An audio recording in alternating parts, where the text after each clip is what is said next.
Welcome to the Jeff Knows Inc. Entrepreneurial Show with your host, Jeff Lopes. We are live on the Jeff Knows Inc. podcast. I'm your host, Jeff Lopes. Super excited. Look at the smile. Super excited to have on the show today, Eric, the trainer. What is up, brother? Ow. Jeff, thank you so much for having me on your show. I'm sure we're going to have a blast. We're going to have a ton of fun, So how old are you right now, Eric? I'm 53. So give me a rundown from childhood to personal training. When did the whole process start? Because we're going to talk, myself and Eric, how we connected was through Chef Rutch and another gentleman named JT. So we've built a little connection there, and we've met and we got him on the show. So I'm excited about this all. I just want to learn just your background. Give me a little story of your background, where how it all came to process. Well, I grew up on a farm in Maine, which, by the way, is very close to Canada. Yes. You know, we're basically, I had a Canadian girlfriend growing up for a little while. So hubba. Canada, please. And when I graduated from high school, I went to college in Connecticut, moved to New York City afterwards, and really just wanted to have fun in New York, learn how to play guitar, meet beautiful girls, and not go to school. So I was offered a job in a law firm. I was offered a job in a publishing house. I was even offered a job in an executive program that would put me on the executive track for a giant clothing company. And instead, I went to a local gym in my neighborhood, and I was working out, and I was thinking, God, I don't know what I want to do. The woman that ran that gym was a very early incarnation of the cougar. And I didn't know this, but she liked me instantly. And said to me, she goes, "Hey, you look like you have a lot on your mind." And I said, "Actually, I do. I just moved to New York City. You're the first person I've met. And I have to get a job, but none of the jobs that I've been offered are very high paying, nor do they interest me very much."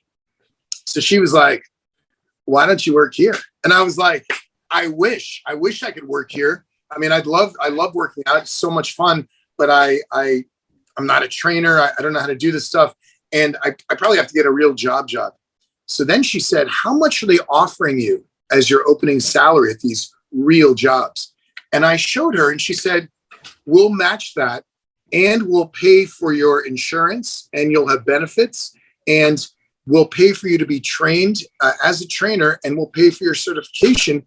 You should work here." And I was like, that sounds great. And so I was hired as a trainer. And even before I was a certified trainer, I was working there as one of the floor guys. So I would walk around, wipe down equipment. I would spot people, and I just sort of got a feel for the gym. And man, I fell in love with the gym. I fell in love with the thought that here's a place where someone can walk in who's feeling like an underdog or feeling diminished or feeling embarrassed about their physique, whether they're too big or they're too small, go through some changes and emerge a hero. Like, to me, it was one of the last magical places on earth where transformation really happened. And I've been a trainer for almost 30 years. I'm so happy. Like, it's been how old were you when you actually got in that gym, your first job? What was the age you got there? You know, I started as a trainer around 22. Yeah. I was a full-fledged trainer by 23, and I am now 53 years old. So I've been a trainer officially for 30 years. And yet every morning that I wake up, it's like Groundhog's Day. It's the same thing every morning. I'm sleeping in my bed. I open my eyes. I look. I see my wife. She is so beautiful. I'm like this. Then I'm in the shower getting excited to go to the gym. I'm like, Then I'm driving my electric car to work. No gas. And then I'm here to work with actors and musicians and celebrity chefs. Anyone that's on camera or on stage, I work with to help them look and feel their best. A lot of being good looking is confidence. So it's not just physical body we work with. We do a lot of this stuff. And that is helping these artists feel terrific so they can go out and dazzle the world with whatever they want. I love it. So growing up in Maine, give me a little rundown. How was your childhood? Were you into sports? Were you outdoors a lot? I was the shortest one in my class of about 300 people. Yeah. Which is a huge bummer because I love girls. So all the girls I wanted to make out with looked like they could be my babysitter. I was quite slight. My best friend was a guy named Chris Cooley. He still is one of my best friends. Yeah. He was the tallest one in the class at 6'4". I was the shortest one. I was about 5'2", 5'3", And this is like graduating. I mean, I basically had the physique of a 12-year-old boy. I could get into the movie theater for 12 and under when I had graduated from high school. It was not cool. But it sort of taught me that if you don't have physicality, you have to make up for it in other ways. So I was funny. I was on the debate team. I played in the marching band. I played the cymbals. I mean, it doesn't take a lot of power to be the cymbal. Like, I think I lost a lot of hearing, a very John. But I had a relatively happy childhood. I was in the Boy Scouts. I was on the ski patrol. My parents were wonderful to us, and I have 3 siblings: an older sister, a little brother, little sister. We're a very tight, close family to this day. We're very close. And my parents basically said to me from a very young age, you can do anything you want when you grow up, like anything. Because I used to say to them, why do we live here in this frozen tundra of trees and cold and antlers, deer and moose and maple syrup and lobsters? I mean, come on. We lived on a farm. We had pigs, we had sheep, we even had a donkey. And they said, you know what, Eric, when you're older, if you want to live in a place with palm trees where it's warm, go right ahead. We like it here. And I was like, I will. So, dude, I love it. I love it. Your story is close to home because my son is absolutely in love with fitness. So is my daughter, both of them. I mean, I got my kids into fitness he's turning 14 in a couple of weeks. I got my kids both into fitness around 6 years old.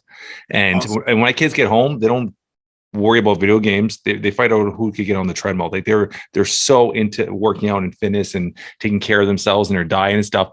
But my son's tiny. He's a short little one. He's turning 14. He's like 4'11". So he's just short of all his friends, but he's just like physically, he's built like a little tank, but he's not growing. I'm 6'2". Everybody on my family side is tall. So every day he's like checking his height, trying to see when he's going to get taller. It's so funny. He's always like, when am I going to get taller, Dad? When am I going to, it'll come. It'll eventually come. Cross your fingers. It'll come. But yeah, I can relate to that story a bit with my son. Dude, give him my number. Like he can call me. I'll tell him that things work out. Now I go back to my high school reunions and all the kids that were big and physically imposing and tall, they're like short little fat people that are going bald. It's crazy. It's unbelievable. It all works out, man. So what was your first, I guess, interaction celebrity wise, or who was the first quote unquote celebrity that you actually started training or working with? When I moved to New York City, I became a trainer. And after I was certified, within 6 months, I became the highest grossing trainer for a giant company at the time called TSI, Town Sports International, which owns New York Sports Club. Now, you have to remember, this was before Crunch. This was before Equinox. This is before 24-Hour Fitness. We're in New York. So New York Sports Club kind of had a chokehold on Manhattan and the surrounding areas. I think they had 90 clubs in Manhattan alone on every corner. Yeah. And out of 1,500 trainers that worked for the company, I was their number one guy. And they weren't really sure why. They couldn't figure it out because the things that I was doing with my clients were not the typical things I had been trained in doing. But I realized very quickly after becoming a trainer that even though I was certified, I was not able to deliver the result that I wanted to for my clients. So my desire to change them outweighed my skill set. And it really was a very frustrating situation. So I asked my manager at the time, who was very supportive, I said, would you mind if I ran a few focus groups? Like, I'm going to train these 6 women with weights. I'm going to train these 6 women at a different time without weights. I'm going to do a lot of functional training with these guys. I'm going to do all traditional bodybuilding with these guys. And they said to me, point blank, in a New York way, as long as you keep on pulling in the numbers you're doing, you can do whatever you want. And so I did a lot of trial and error and really sort of came up with a method over 5 years in New York City that allowed me to create physical transformation in men and women to the highest level. Essentially, if you think about fitness as a line graph, this is the vast world of fitness. I mean, we're talking professional athletes. We're talking nuns getting ready to go overseas to help build wells. Yeah. We're talking in the fitness world. You can almost look at 2 extremes. On this side, well, let's call this athleticism.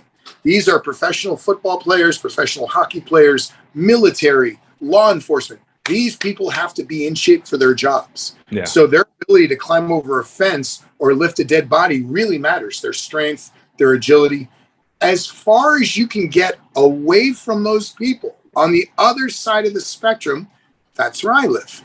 Actors, bikini models, celebrity chefs, people that are on screen or on stage who need to have the physical beauty and the personal confidence to win over and deliver their message to millions.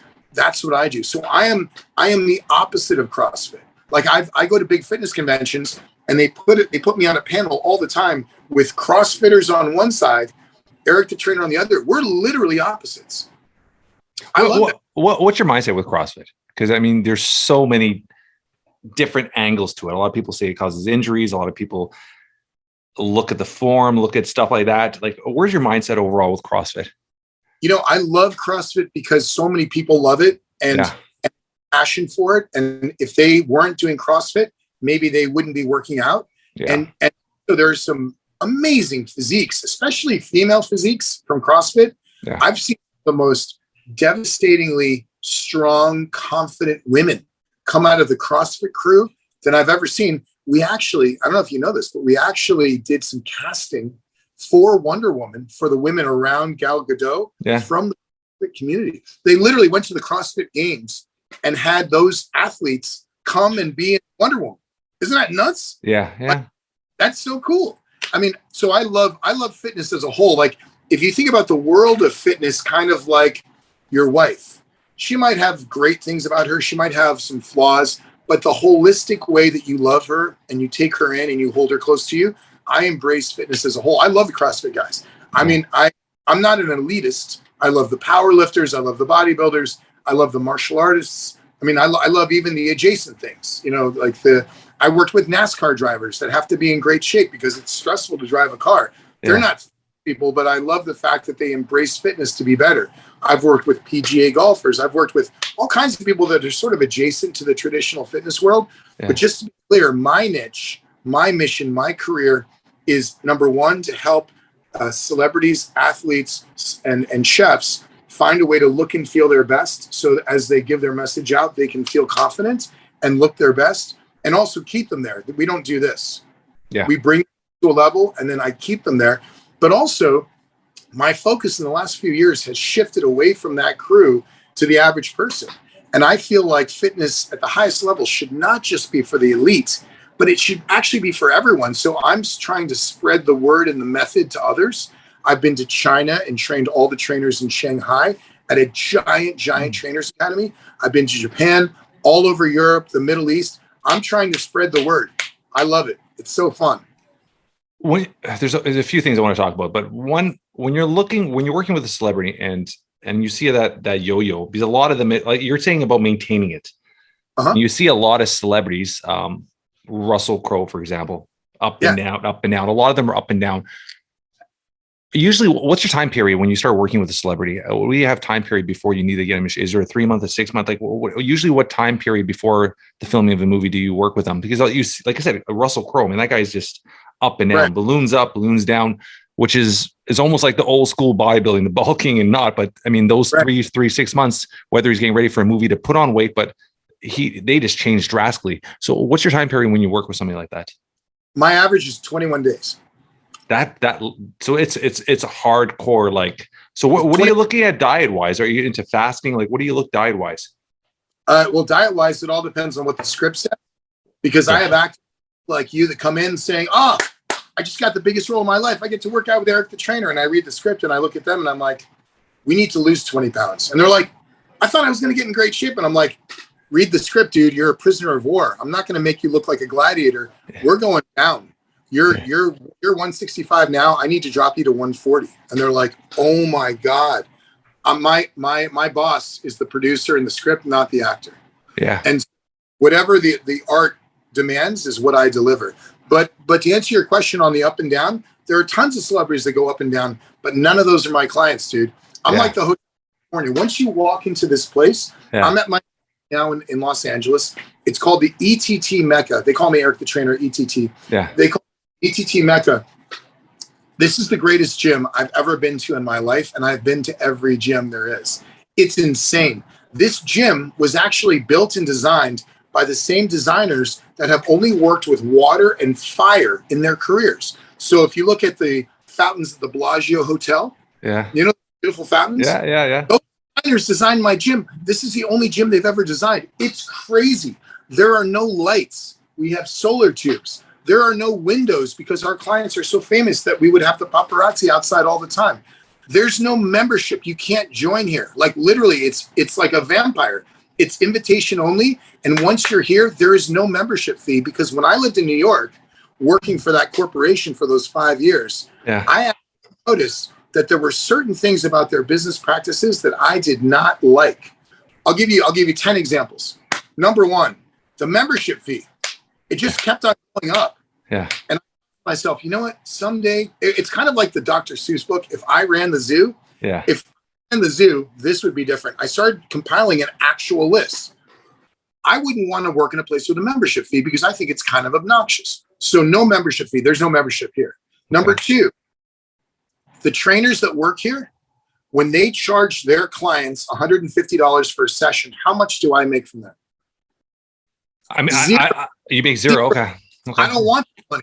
I want something money can't buy. I want dedication, loyalty. I want to be able to say to these guys, hey guys, I need you on a plane to Guatemala in 4 hours. And you know what they always say? Yes. They always say yes. I don't hear anything from them but yes, because I treat them with such love and respect on a daily basis. They're not afraid to buy houses. They're not afraid to buy cars. Their income doesn't do this. I lateral them clients all the time. I'm like Tom Brady, who doesn't throw passes. He just laterals the ball. So I keep them busy all the time. Several of our clients, our trainers right now are on tour. The trainer that works for me here, Ivan, he's on tour right now for a month in Argentina with the Strokes. He's having the time of his life. He's literally on tour with one of the coolest rock bands in the world, working out with them wherever they go, helping select food, demanding they go to bed early, having fun, living the time of his life. He lives on the bus with them. In his contract, if they stay at the Four Seasons, he stays at the Four Seasons. The crew might stay at a different hotel, but our trainers have a rider in their contract. Wherever the band goes, whatever the band eats, wherever they stay, that's where they stay. So business model. I mean, a little history of myself. You obviously don't know me much, but I've been an entrepreneur for 26 years, based out of Toronto, Canada here. One of my companies, and we're going to talk about martial arts in a bit with you, but one of my companies is Kimura. So I started Kimura 16 years ago. It's we design and manufacture boxing martial art equipment. We deal with about 1,800 gyms right across North America. So we've been doing that for 16 years, and I do real estate and other stuff. But when you're looking at a business model, I mean, even history-wise, when I was 19, I started a personal training business. Right out of Humber College, I was taking fitness leadership, and I started a personal training company, and I had 6 trainers working in-house training. And then from there, I started a consulting company for about 3-4 years in Ontario, a big chain of gyms, which is a guy named John Cordell used to own, called Premier Health and Fitness. I implied back-end systems. So you come in, you do your tour, you get a membership, you're forced to do a fitness evaluation test. We'd run you through, we'd try to sell you personal training. And there was a whole system. So we did the back end system, which is personal training. And most of those locations, the back end would make more money than the front end. So when you're looking at a business sized, your trainers, obviously you don't make money on them, but you do make money from the overhead. Because how does this all work? So you work directly with the producers and directors, or do you work with the actors? Like, who do you work with when the client comes to you? And then obviously there's an overhead there. You're taking that, paying the trainer. Are these trainers your employees, or are they all freelancers? Like, how does this all work business wise? My trainers are all freelancers. They work for them. They can work 80 hours a week, or they can work 0 hours a week. I could care less. It's manifest destiny, my friend. It's choose your own adventure. It's make your own way. But because I'm here, and there's a constant wellspring of clients that are coming, which I can't possibly train myself. All lateral clients back and forth to these guys. They accept them, and all of them have apprenticed under me and learned the method that I have for physical transformation. But then once they've learned that, I said, make it your own. You don't have to be just like me. You don't have to follow the protocol. It's like being a martial artist. I have 3 black belts, Shotokan, Taekwondo, and Goju-Jiu-Jitsu. the latter is the most important in my life. I'm more of a Japanese jiu-jitsu guy than anything else. And the greatest martial arts instructors I ever had would teach me a method. And then after a while, like a box that you throw across the floor 1,000 times, the edges get rounded and it becomes your own. And I said the same thing to these guys. I said, I'm going to teach you my secret method of transformation. Take it in, use it on yourself, use it on your clients, but then take what you want from the world, combine it, create a mongrel, enjoy. I trust in you. It's their destiny. It's their clientele. And it works, man. I mean, the one thing we don't have here is turnover. No one that works with me ever leaves because they have the ultimate situation. They're at the best gym. Yeah. They have full autonomy. They're making as much money or as little money as they want. And they constantly are given opportunities to do crazy stuff that nobody else can do because I can't be everywhere. Yeah. And that's the biggest issue with most big box gyms is the turnover rate for trainers. It's insane. Any type of big box gym, the turnover rate is just like, it's always rotating. And trainers always have that mindset where they'll go to a big box gym, train a couple clients, and then they'll quit thinking all the customers are going to go with them. And most of them don't. They end up staying there, right? It's that mindset of everybody's going to follow me. So when did you open this location? This location we opened almost 7 years ago. Yeah. And I'll tell you, I had always, since I've been out in Los Angeles, I've been in LA for 25 years. I've always run my business at a pre-existing gym. So I'll go into a giant powerhouse or a giant Gold's gym, and I'll rent a suite of offices, and I will train my clients out of those places. They will pay a membership fee to the gym, plus they will pay my training fee. And if there are pieces of equipment that I need to use for my clients that are not at those gyms, at my own expense, I would buy that equipment and everyone can use it as long as I can use it also with my clients. And it always worked out. And then about 7 years ago, something really crazy happened. And that is across the board in a uniform way, the quality of the experience of the average gym goer in Los Angeles started to sink, meaning the gyms started cutting the hours of the cleaning crew. So the gyms were a little dirtier than they had been previously. The gym started not leaving the air conditioning on hot days. So it was a little stuffier than normal.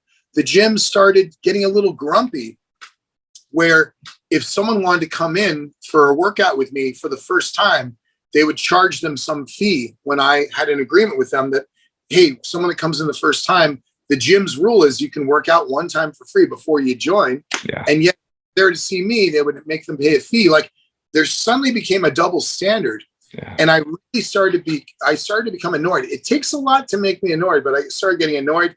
And then the straw that broke the camel's back occurred. And that was, I got a call from Paramount. I'm hired mostly by the studios, Universal, Paramount, Warner Brothers. I got a call from Paramount. They said, look, we have a woman who's going to be in the new Tom Cruise movie. We'd love for you to work with her. We're sending her over right now in a limousine. She'll be at your gym in 5 minutes. And I was like, awesome. I can't wait to meet her. So I was in my office waiting for this actress to arrive. She pulls up at the gym, gets out, goes into the gym, and goes up to the $10 an hour front desk guy who's working his way through college and just got hired there last week. And she said, I'm here to see Eric the trainer. And the guy looks up to her and he says, do you have a membership here? And she said, no. And he goes, well, then you can't come in. She starts to cry, gets back in the limousine, goes back to Paramount. I get a call from Paramount and they said, well, you just lost that client because she was refused entry to your gym. That was the straw that broke the camel's back. So I went and met with the owners. I said, you know what? I've decided to move on. I wish you the very best of luck. And all the equipment that I've purchased for this place, you can keep. I don't want it. You can keep it as a sign of goodwill. I gathered my clients and we opened this place up. And when I left, I had so many clients at that gym. It was a powerhouse gym. It went out of business. Yeah. That's how, dude, we have about 400 people we train out of this location. That many? How many square feet do you have there? I don't know, man. I mean, I can take you on a little tour. Before the end, I was going to ask you that. Before the end, grab your phone and we'll do a little tour before the end. I mean, did you see Willy Wonka? This place is kind of like Willy Wonka's chocolate factory. It's insane. Like, It boggles my mind that it exists. It's like seeing a two-headed horse. Like, you're like, I see it, but my brain is not processing correctly. Like, dude, this is heaven. This gym is like the manifestation of anything I would ever want in a fitness facility. It's like a dream come true. I mean, I'm the luckiest kid from Maine you've ever met. What's the guitar behind you? You play guitar, or is that a present by somebody? Oh, no. We train a lot of musicians that including Def Leppard, Journey, Nickelback, The Strokes, Fall Out Boy. Some of them were here this morning, and so we keep several guitars with in the office because I'll be training one of these guys, like Phil Collins from Def Leppard, who plays thousands of people with his shirt off every single day, and he's 64 years old. Yeah, and like, wait a minute, and he'll run in the office and he'll start playing. He's like, that's it. And so these are sort of like, I love it. But yeah, dude.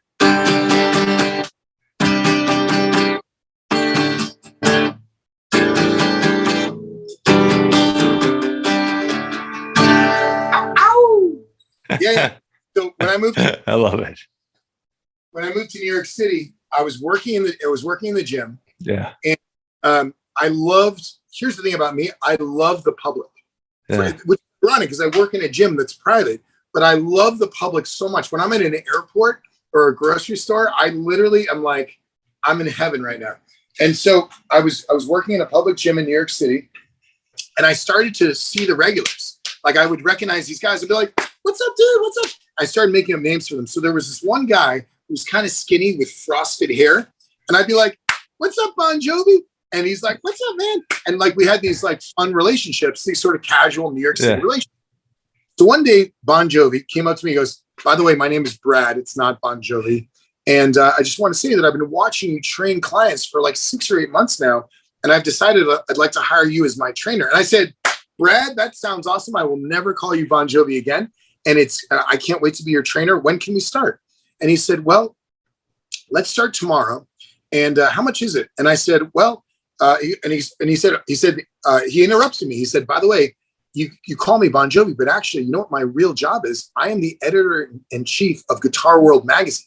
It was Brad, dude. Brad Talinsky is like a famous music journalist. Yeah.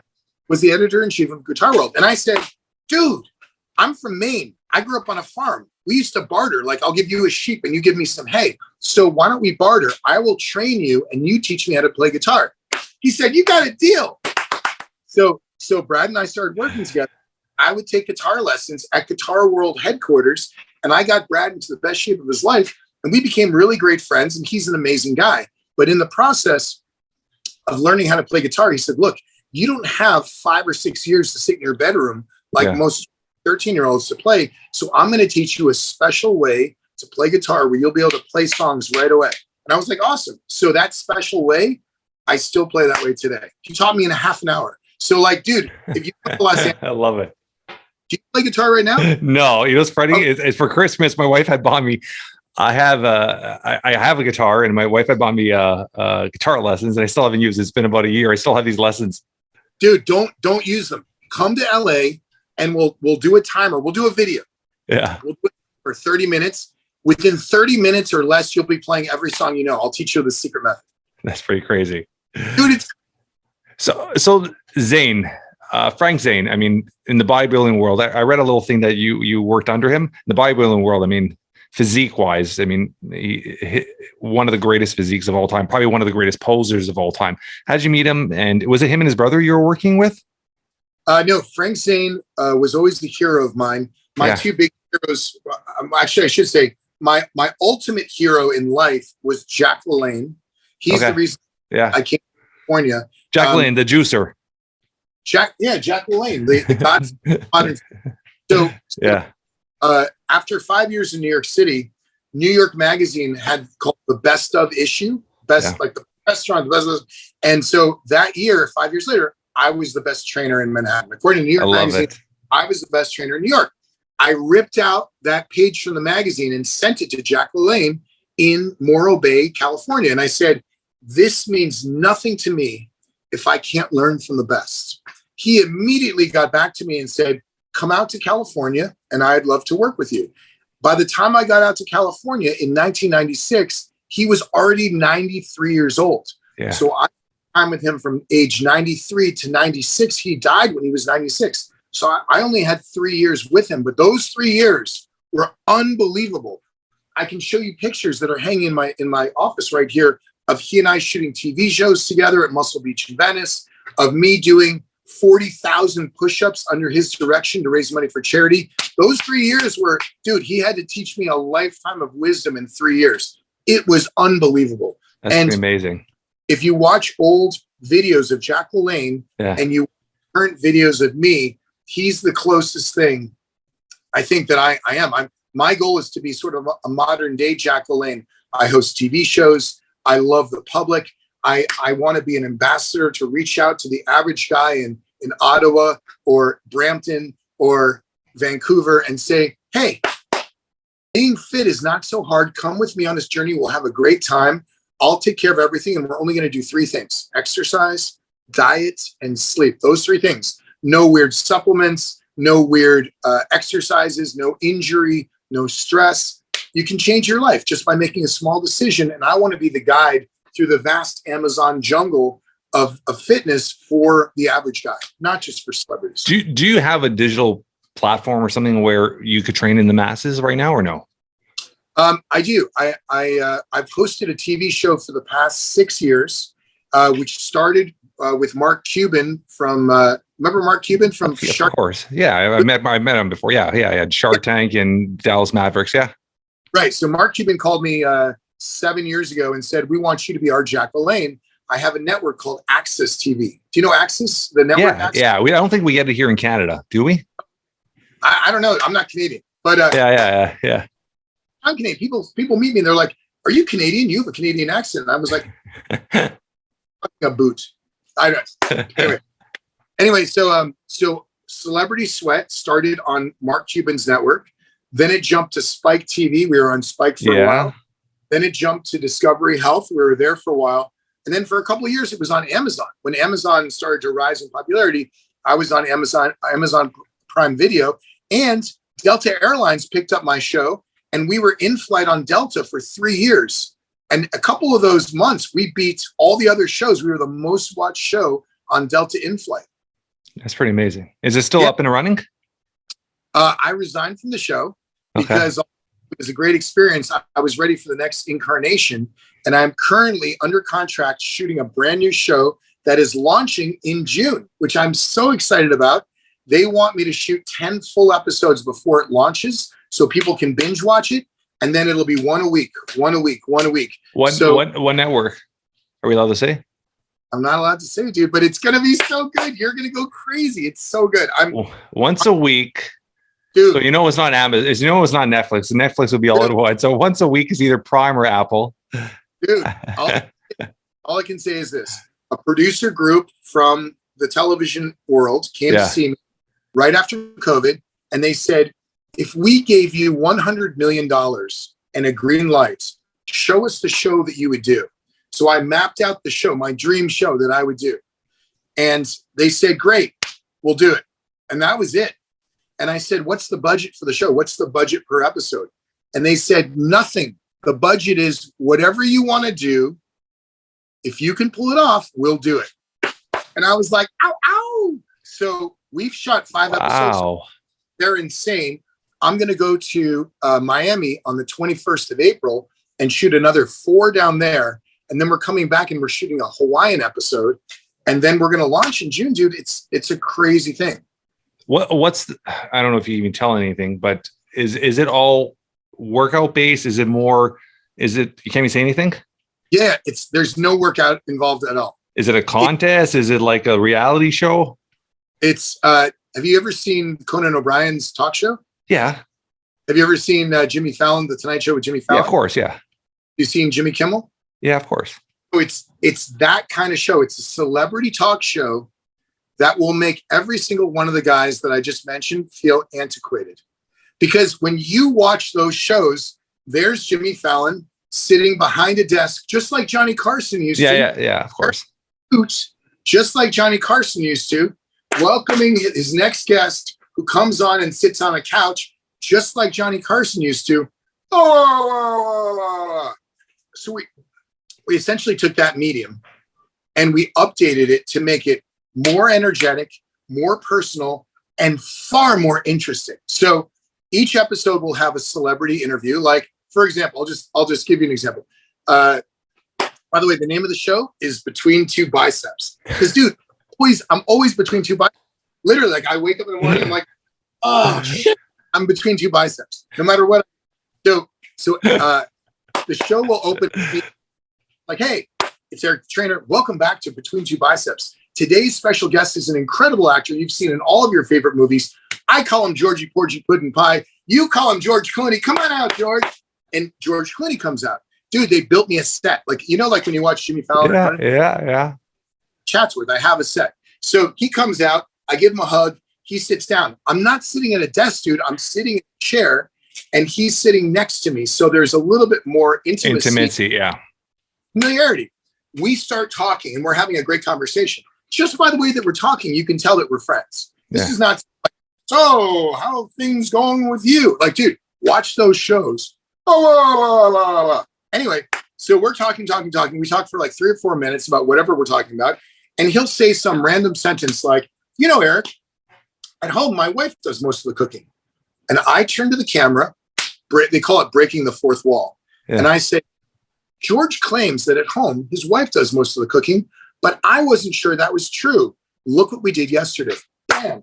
It takes you to an adventure, dude. An adventure that we shot yesterday that we already did, pre-edited, and already done. George and I walk up to Spago. We meet Wolfgang Puck. We give Wolfgang Puck a hug. We go in the kitchen, dude. Now we're making pasta. We're making spaghetti. I love it. George is like, la, la, la, la, la, la, la, la, la, la. We're having fun. We're joking around. We're having fun. George is like, this is great. And when he does that, all of the pasta we're making falls on the floor.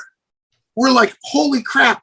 Then George reaches down and eats some of the pasta. He eats the spaghetti off the floor. Wolfgang and I are like, holy moly, this is insane. He's like, don't worry about it. And we're having this crazy adventure. Then that lasts for 3 or 4 minutes. Boom, we're back in the studio. I turn to George. I say, George, I can't believe that yesterday you ate spaghetti off the floor in front of Wolfgang Puck. He turns to me and goes, Eric, you know what's funny? When my wife makes me a sandwich at home, sometimes I'll put it on the floor first and then eat it. I find that things that fall on the floor taste better. I mean, he's totally crazy. So it's more fun. And every single celebrity interview has an adventure. And the adventure is up to the clients, is up to the celebrity. So, for example, Nickelback, one of your favorite Canadian bands. I said to those guys, I said, hey, guys, I know you're coming on the show. What adventure would you like? And they said, you know what? We'd like to have an adventure in Miami with the SWAT team doing some crazy thing. What they don't know is I trained the Miami SWAT team. I've trained them for years. I'm great friends with them. As a matter of fact, the head of the Miami SWAT team, a guy named Dexter Fletcher, very, very famous guy, is retiring on the 22nd of April. They're having a giant retirement gala for him. Yeah. And I'm actually going to attend because that's how close I am with those guys. So anyway, so I said, great, no problem. So on the 23rd of April of this, month, I'm going to be in Miami with Nickelback. We're going to be rappelling out of police helicopters onto gunboats and flying around Miami. That's the adventure they want. Anything you can think of, we can do. So you've recorded 5 of them. So you have 5 more. You already have all your celebrities lined up already for the last 5? Dude, I have enough celebrities lined up where I can do this for years. One a week. I love it. If you look at the world of entertainment, movie, television. If you look at the world of music, of any kind, if you look at the world of martial arts at the highest level, UFC and Bellator, no one has relationships like I do in those 3 categories. I love it. Guests. We have everyone from Pete Wentz from Fall Out Boy to Nickelback to the cast of 1883 to the cast of Cobra Kai. Like, dude, we've already shot these. Like, wait till you see this show. I'm so excited to share it with people. My son loved. I mean, it's funny you're saying that Cobra Kai. We actually watched it as a family, all the episodes. I mean, I grew up to it, and my son and my daughter loved it. So we watched all of it together as a family. So I love that. Yeah, very, very cool. Very, very, very cool. Season 5 has been done for a while. Season 5 is, and season 6 is about to get shot.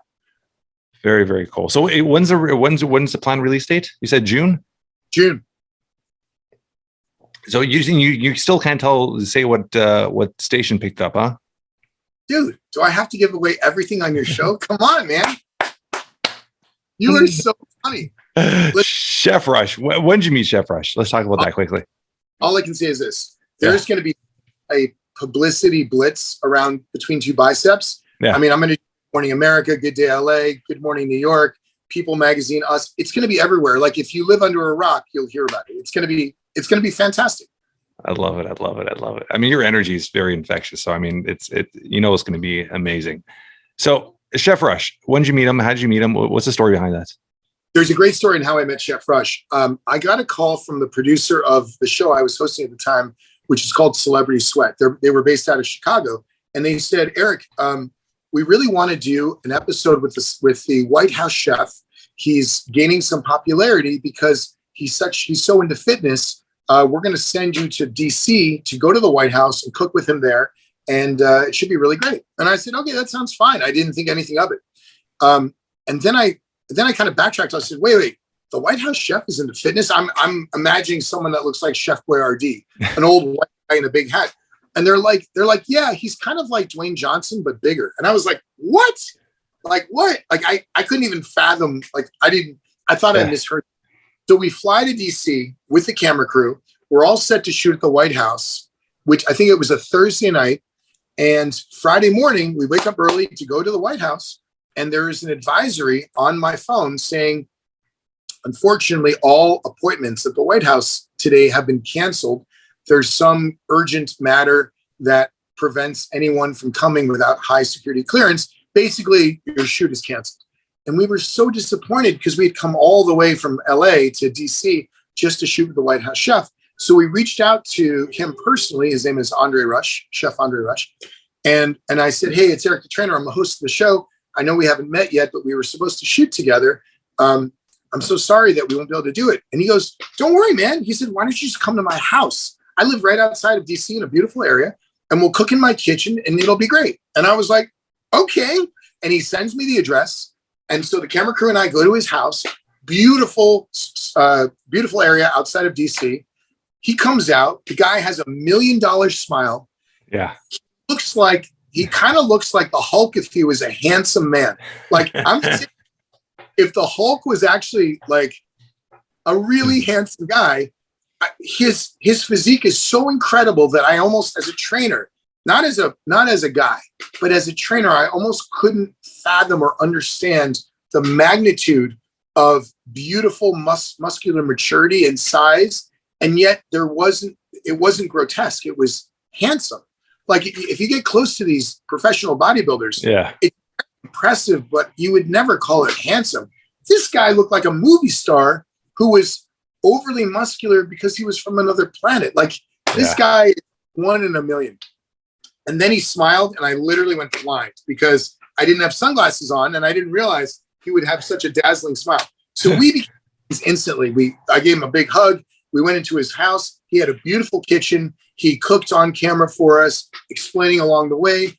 I was with Billy Blanks, the Tybo guy. So So it was me, Billy Blanks, and Chef Rush. We filmed the segment. It was awesome. And by the end, I was like, this guy's a genius. I ate the food. It was absolutely delicious. I said to him, dude, what's in this? It's so good. Like, is that chicken or steak? He said, that's vegan. I was so shocked. He had made the most delicious vegan food I've ever had. Now, keep in mind, that really matters because I've spent the last 3 years off and on tour with Def Leppard, and I live on the bus with Phil Collin. He's been a vegan for 30 years. I've eaten a lot of vegan food, and it's not my favorite at all. Yeah. And so for me to eat this delicious food that happened to be vegan, I was like, this is like, why didn't I know about this when Def Leppard was around? You could have helped us with some real seasoning and some spices. And it was really good. Yeah. Anyway, when the shoot was over, the cameras were off. I said to him, Chef, you're the kind of guy that we love. And I know this is a very forward thing because we just met, but you should really consider moving to Los Angeles and working with us, because hearing your mission in your career of changing the world, helping kids, helping people in the military, doing things for charity, that's the phase of career that I'm at too.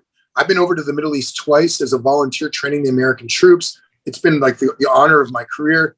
I'm on a mission to help the world.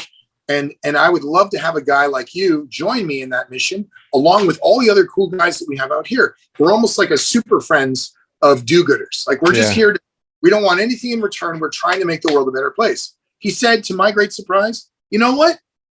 DC has become very negative in recent years. I think I'll come with you. And he flew back with us, dude.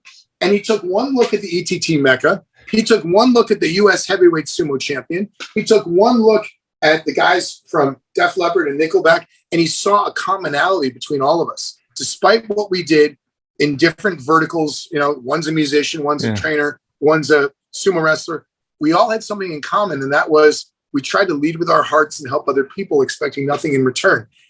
And he moved out here. He took a leave of absence, and he lives out here, and he trains here every single day. He was here this morning. We had the greatest time this morning. I mean, he's one of my best. Crazy. And how many years ago was this? This was probably 4 years ago, because since then, he and I have traveled around the world together. We've worked out in Budapest. We've worked out in Japan. Like, we've been around the world.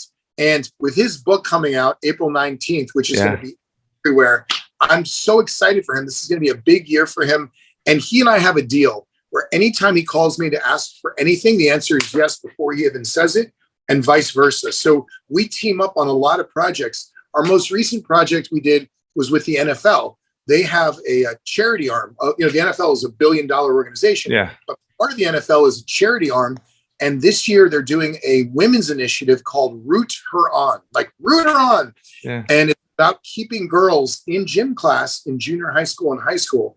And so we've signed on to be spokespeople for that effort and to recruit powerful, amazing, successful women who will support these girls staying active and healthy in their lives.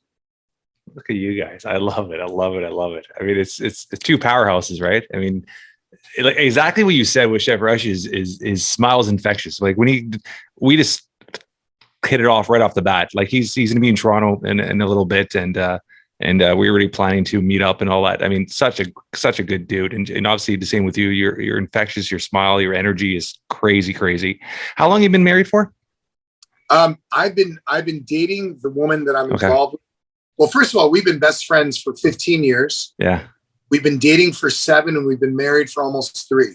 And the only reason we were only been married for 3 years is because we were actually going to have a massive wedding during the pandemic, and it was hard to do. Yeah. Her family is all Japanese from the West Coast. My family is all from the East Coast.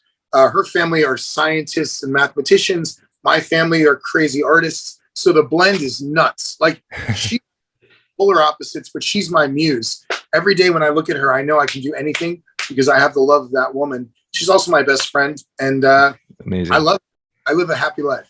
Amazing, amazing, amazing. I'm going to ask you one last question, then we're going to just let you kind of just let our audience know how to get a hold of you, how to follow you, and all that stuff. Legacy-wise, if something were to happen to you today, in a few words, how would you want to be remembered, described by your loved ones?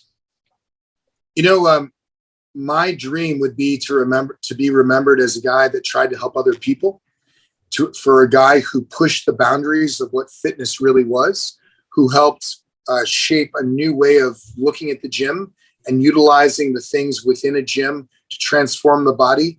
The notion of creating art, the body is art, which Frank Zane really began and perfected. So using fitness as a tool to transform the body, having nothing to do with being in shape. Like, for example, I'm strong by mistake. I don't try to be strong. I mean, I warm up with the 50s, then I go up to the 75s or 85s, and then I'll do sets with 120 or 130 per hand of dumbbells. But I'm not doing it to be strong. I'm doing it to sculpt my body. So if Tarzan and Arnold Schwarzenegger had a kid, he would look kind of like me. And I just want you to know that I love my job. I love my son. I've got a son that I'm so proud of, who's a musician. He's 24 years old. His music inspires me so much. And it'll be on, some of his music will be used on my new show. And he's so talented, man. I taught him everything I knew about music when he was about eight years old. And he was like, I got it from here, Dad. And he just got better and better and better. Like me, he loves to work out. Like me, he has a black belt in martial arts. And I'm just really proud to be a dad. I love being a father. And do a plug for him. What's his name on social media to follow him and stuff?